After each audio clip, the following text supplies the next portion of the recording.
Sir, પહેલાંના સમય કરતાં અત્યારે માનસિક રોગોનું પ્રમાણ વધવાનું કારણ શું તમારા મતે?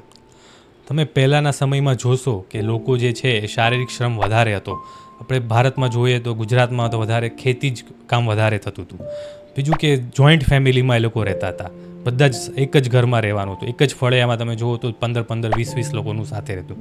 એટલે સામે એકબીજા સાથે વાતચીત કરે, એમનું બોન્ડિંગ જુઓ તો એકદમ સ્ટ્રોંગ હોય.